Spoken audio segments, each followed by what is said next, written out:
Today, I am going to talk about something which every CA student is curious of. Any guesses? Yes, it is about your stipend. कि आपको कितना stipend मिलता है अगर आप big four में जाओ या अगर आप स्मॉल या मीडियम साइज फर्म में जाओ और अगर आप इंडस्ट्रियल ट्रेनिंग में जाओ तो आपको कितना स्टाइपेंड मिल सकता है. Also we will also be covering कि आपको फर्स्ट ईयर में कितना मिल सकता है स्टाइपेंड और सेकेंड ईयर में कितना मिल सकता है. So if you want to know about this then do watch this video till the very end. Hi everyone, welcome to my YouTube channel. My name is Tanvi Sukhija and I am on a mission to help students and freshers to launch their career in the professional world by rising from mediocrity to excellence. The topic for today is how much money a CA student can earn during its articleship. So we will break down this video into 4 major components, that is 1 is Big 4, 2 is medium size firm, 3 is small size firm and 4th is industrial training. Also, please note that this range is just an average, so do not take it as a conclusive evidence because your stipend primarily depends upon the location you are working in and the company you are working with. So, जो भी मैं range बताऊंगी उसको आपने by heart नहीं लेना है because this is just based on average. Do your proper research before joining any firm and उसका आर्टिकलशिप का स्टाइपेंड जानने के लिए अपने सीनियर से प्लीज एक बार पहले बात कर लेना. Do not take this video as a conclusive evidence. Let us first start with articleship at Big 4. जी हाँ, articleship at Big 4 is considered as gold standard of articleship for a CA student. Big 4 कौन कौन सी companies होती हैं? Deloitte, PwC, EY and KPMG. अगर आप इन चारों firm से articleship करते हो, these are the Big 4 articleship firms, तो आपका स्टाइपेंड ज़्यादा होगा कंसिडरेबली अगर हम स्मॉल या मीडियम साइज से करते हैं. So for first year of your articleship it would be somewhere around 10 to 15,000 per month and for your second year of articleship it would range somewhere around 20 to 25,000 per month. So this range will probably depend upon the location you are working in. क्योंकि metro cities में ये range true hold करेगी, but अगर आप non metro city में करोगे तो range में थोड़ा सा डिफरेंस आ सकता है. वो मेट्रो सिटीज के एट पार नहीं होगा बिकॉज लाइफस्टाइल वहाँ पे डिफरेंट होता है. So we have to consider that as well. Though articleship at big 4 is unparalleled because आपको एक नीश स्पेसिफिक रोल मिल जाता है एंड आप स्किल्ड हो जाते हो for a particular type of job.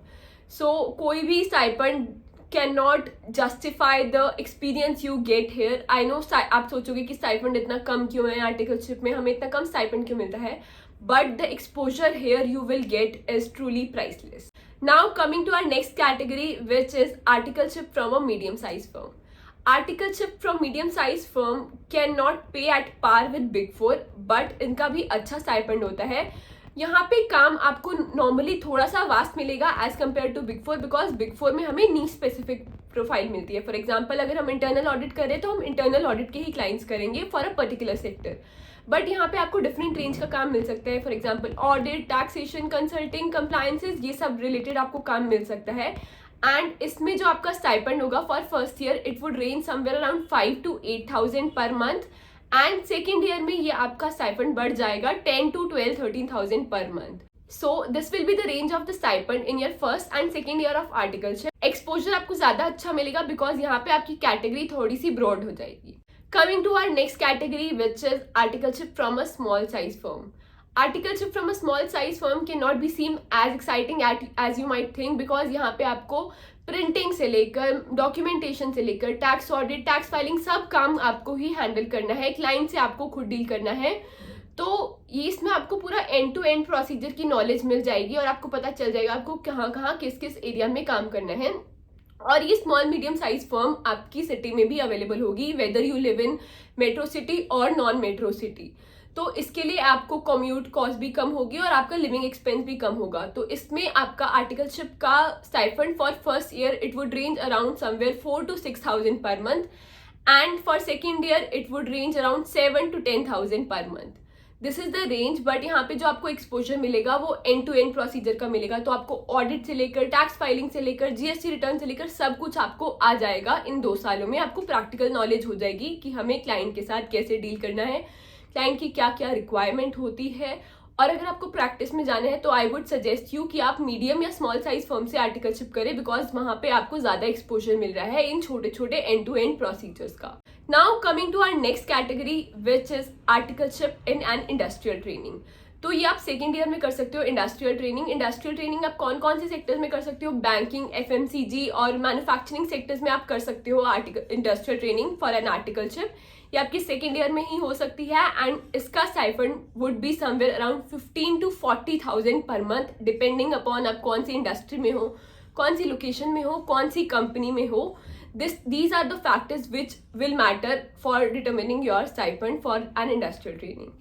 I hope this video has solved your doubts. हमारे time में आर्टिकलशिप की मिनिमम रेंज, जो स्टाइपेंड की मिनिमम रेंज थी setup by ICAI was somewhere around 1500 to 2000 per month. Let me know अगर वो range अभी change हुई है या नहीं. कमेंट सेक्शन में बताओ कि अभी क्या रेंज चल रही है and I would be happy to listen about that. Now you will ask me first और सेकंड ईयर में ऐसा डिफरेंस क्या हो जाता है? फर्स्ट और सेकंड ईयर का आपका प्रोग्रेशन जो होता है उसमें आपकी स्किल्स बढ़ते हैं, आपका एक्सपोजर बढ़ता है और आपका एक्सपीरियंस बढ़ता है. दैट इज वाई आपका स्टाइपेंड भी बढ़ा देती है companies generally, but it would primarily depend upon firms policy, location और अदर फैक्टर्स की उन बेसिस पे आपका कितना स्टाइपेंड बढ़ेगा. Remember, it is not only about the stipend you are getting, but the exposure you are getting, skills you are developing, knowledge you are getting, and the network you are building. And trust me, ये जो आपका experience होगा, it will be truly priceless, because आपको पढ़ाई भी करनी है, साथ साथ आपको प्रैक्टिकल काम का एक्सपोजर भी मिल रहा है, तो आपको पता चलेगा कि रियल लाइफ में ये सब कैसे आप मैनेज कर पाओगे. एंड दैट इज वाई ये प्रैक्टिकल ट्रेनिंग अपने ICAI ने रखी है, so as to make you capable enough to understand this practical terminologies and to do the work on your own and to manage your studies as well. तो आपके managerial skills भी develop हो रहे हैं to make you independent. हाँ कि आप CA बन जाओगे तो आप कर सकते हो ये सब on your own. This is it for this video. If you like this video please subscribe to my YouTube channel and comment करके जरूर बताना कि अब मिनिमम रेंज क्या चल रही है ICAI की for stipend in first as well as second. Thank you for watching the video. Please give it a thumbs up and share it with your friends so that it may benefit them as well. In case you have any questions, you can reach out to me through Instagram, LinkedIn, or you may join my Telegram community. Do not forget to mention your biggest takeaway from this video in the comment section below.